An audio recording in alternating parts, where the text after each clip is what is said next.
So, ready? Okay. Once again, we're going to use our post leash. I think I explained this to you when I was here last.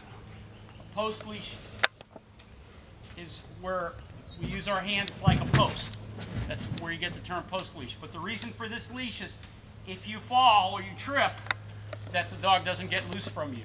So mastering the post leash is important. This is a post leash. You must know a post leash. You wouldn't necessarily want to use this for obedience training. Obedience training, you might use something like this, a training leash. But a post leash is like this.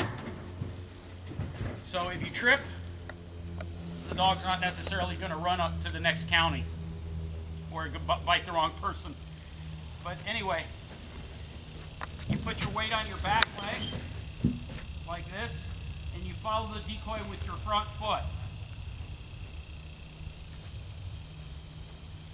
So you're stationary, you're not traveling, you're not holding your hands up high like this, you're not standing like this with no center of balance. It's like a karate side stance, where you're putting your weight on the back leg, and you're going to hold your fists at belt level, just like that. And the dog, in this case we have a safety line so the decoy can't come behind us because it'll tangle us up. But when we use the post leash without the safety line,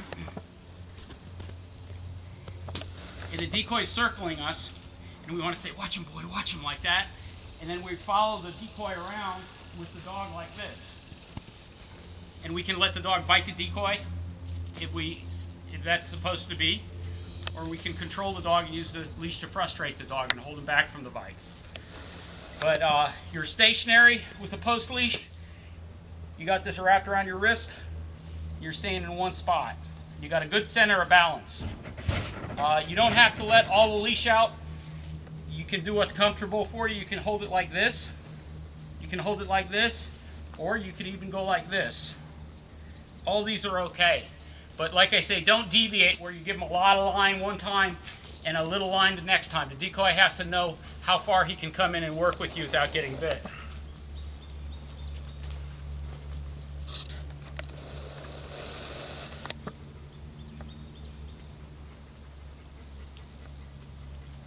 So, this is the first thing you're going to do when RJ gets there. You're going to find a good solid object like that tree there. And it's got to be on level ground, not angled ground, not sloped. Decoy has to have a flat ground to move on. And you're going to mark, he's going to know how close he can come in, like this.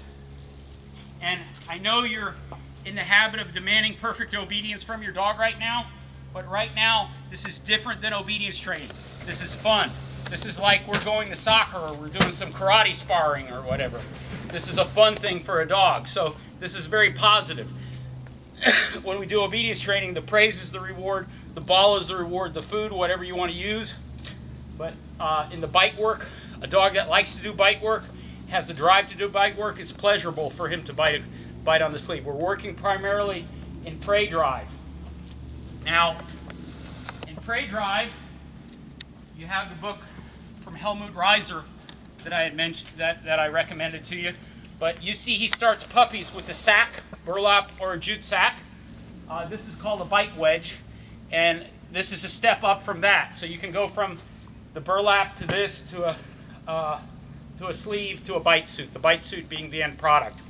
But you're going to tell your dog, Posor, give the command Posor over here, and he's going to be right here. Don't let him hit the end of the line. Feed the line out, but keep him. We know he can't go beyond this this cone. And at that time, RJ's going to start moving. RJ's going to come from a distance here. He's gonna be doing prey work right now. See, prey work like this. And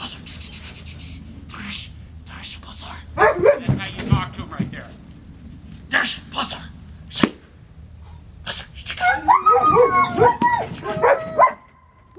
Okay, he'll be doing prey movement. The big thing for Michael to do, pause.